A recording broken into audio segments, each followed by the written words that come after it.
It was a Wednesday night, and I had no idea that evening would change my life forever. I had been studying late in the dorm's common room, flipping through pages I could barely focus on. The clock ticked over to midnight, and most of the campus had gone still. Silent, save for the occasional creak of floorboards or the distant, muffled voices of those in their rooms. I should have gone to bed, but something made me stay up, some strange restlessness I couldn't shake. Then I heard it. 3 knocks at the door, slow, deliberate. My heart gave a single hard thump in my chest. I looked around. No one else was awake, at least no one in my immediate vicinity. My roommate was out for the weekend, visiting family, so it was just me. I got up and moved toward the door. When I opened the door, there she was, Kara Welsh. I knew Kara, but only in the way you know someone through campus. She was popular, a gymnast. We had a class together once, but we'd never really spoken. What was she doing here? Kara? I asked, my voice catching my throat. Her eyes were wide, but not in the normal sense. Her hair hung in damp tendrils around her face, as if she had just run through the rain, but it hadn't rained in days. Let me in, she choked, shivering as she pushed past me into the room. I watched as she stood in the center of the space, her back to me. I was too stunned to stop her. Her shoulders were trembling, though not from the cold. Kara, you okay? I asked, moving toward her slowly. She turned her head just enough to let me see her profile, and my stomach dropped.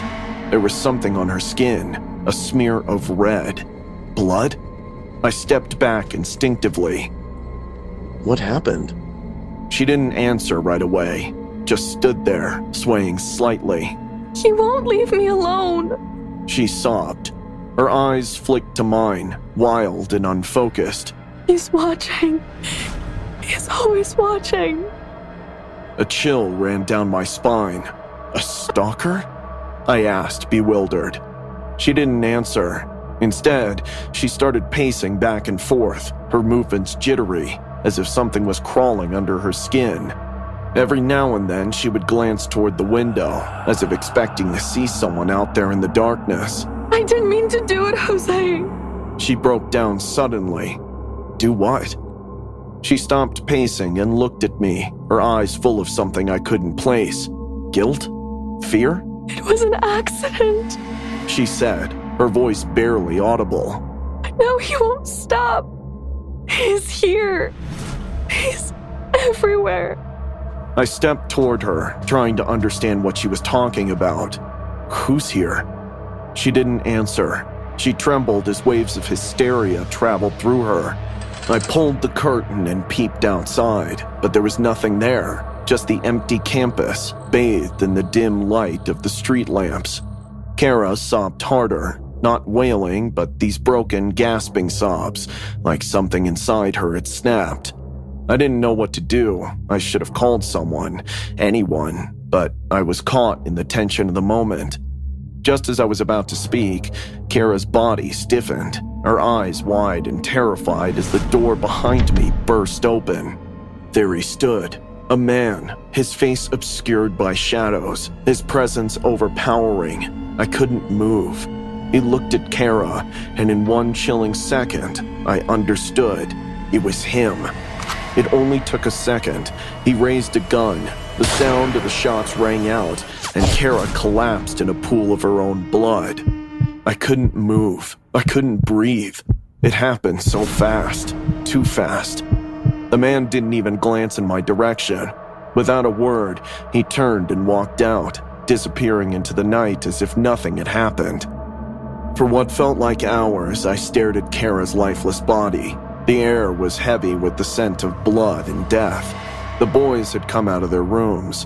Somebody during the commotion dialed 911. Soon, the world around me blurred into a fog of sirens, police, and paramedics. They were late, as I was. They arrested the man the next day, a 23-year-old classmate. No one knew why he did it. No one could explain why Kara, of all people, had been his target, and the questions lingered like ghosts as the investigation went on. Even though they caught him, the horror of that night won't leave me. It clung to the walls of the dorm to be recounted for eternity. We were shifted to another dorm, but sometimes late at night, when the campus is quiet, people still talk about Kara. They say they hear knocking, slow and deliberate, coming from behind the door of an empty room. Some say it's the sound of a restless soul.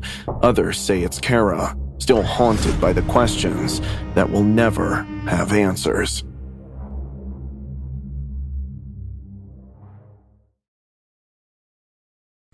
The alarm blared through the school, rattling me out of a lazy slump against my locker. At first, I rolled my eyes. Another drill? Typical. The teachers love making a big deal out of their safety protocols, especially after everything in the news lately. I yawned and gave Mason a smirk. Guess they're really committed to giving us a heart attack before finals, huh? Mason gave a half-hearted chuckle, but Ashley wasn't laughing. She had that panicked look. The echo of an announcement crackled over the PA system, the dean's voice, but there was something different about it, an edge of panic, announcing that this wasn't a drill. She sounds serious. The words barely settled in when the first gunshot echoed through the hallway. It wasn't a firecracker. It wasn't a prank. It was the unmistakable, gut-wrenching sound of something terrible happening. We looked at each other, the color draining from our faces. We need to get out of here. I knew about a hidden maintenance hallway from one of the janitors. It was a shortcut used to move cleaning supplies and avoid the chaos of the school's crowded corridors. I led my friends through the corridor, taking a sharp right at the end of the lockers, and pried open a door marked Employees Only. Mason grabbed Ashley's hand, guiding her in behind me. The air was musty, thick with the smell of bleach and floor wax. It was narrow, cramped, but at least it was away from the noise, the screaming, the shots. We moved quickly. Ashley's was crying and Mason was as freaked out as me. As we rounded a corner, the PA system crackled to life again. It wasn't the dean this time, but Mr. Higgins, his voice trembling. We have to tell them. They deserve to know. The dean cut him off, her voice tense. Not now. We can't risk it. They'll panic. They should panic. We knew this would happen. We let it happen. I paused, holding up my hand to shush the others. We all strained to listen. We can't discuss this now. Focus on keeping the students safe. The intercom cut out abruptly, leaving us standing there, a heavy silence hanging in the air. I exchanged a glance with Mason. What were they talking about? Something they knew? Something about one of the students? Ashley wiped her eyes. I didn't have an answer. We pressed on, pushing through a metal door that opened into the back lot. The cold air slapped me in the face, waking me up from the daze of fear. Freedom. We made it. I turned to smile at Mason and Ashley, but that's when I saw him. A figure standing in the shadows by the fence. He stepped into the light, and I felt my stomach drop. He wore all black, a mask covering most of his face, but I could see his eyes, cold, empty. The gun in his hand hung loosely at his side. He took a step towards us, and I instinctively moved in front of Ashley. My heart hammered in my chest, my mouth dry. I knew those eyes. It was Eric. His girlfriend was sexually assaulted the previous year, but the dean and management hushed the investigation since it happened in the school premises and would bring them a bad name. Eric had dropped out shortly after, frustrated at the lack of action. Eric, please, this is not the way to punish them. The shooter tilted his head as if considering my words. For a moment, the world seemed to slow down. The distant sounds of sirens, the muffled screams, it all faded away. He took another step and I closed my eyes, waiting, but then walked away through the secret passage we had come from. I stood there, frozen, until Mason grabbed my arm, pulling me toward the gate.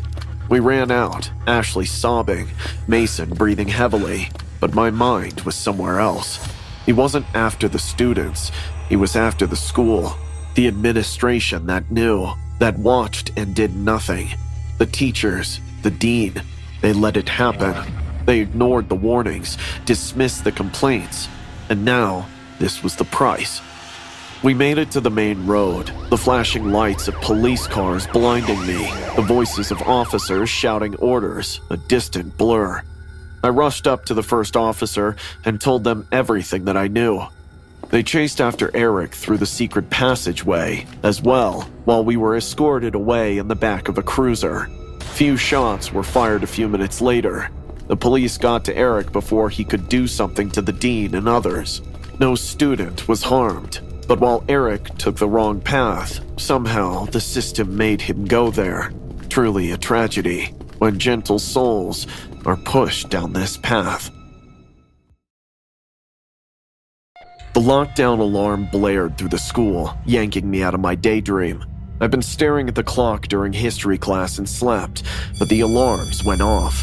At first, we all assumed it was another drill, but something felt different. The tone of the announcement over the intercom was frantic, the principal's voice cracking with fear. My heart pounded as Mrs. Reynolds clicked the classroom door shut and turned the lock. She motioned for us to get under our desks, the lights already off. Whispers spread across the room like wildfire, but I stayed silent, my breath caught in my throat. The only thought racing through my mind was Jake, my twin brother. Jake wasn't there. He'd skipped school again. Lately, he had been skipping more and more, avoiding PE class ever since Mr. Grady had started singling him out. Jake had always been an easy target for bullies, but Mr. Grady never helped. If anything, he encouraged it, made Jake the punchline of his jokes. But I was just relieved. Jake wasn't there.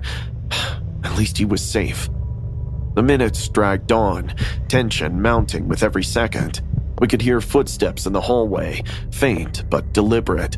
Mrs. Reynolds stood near the door, her face pale, her eyes fixed on the handle as though it might turn at any moment. Suddenly, the sharp crack of a gunshot rang out. The room froze.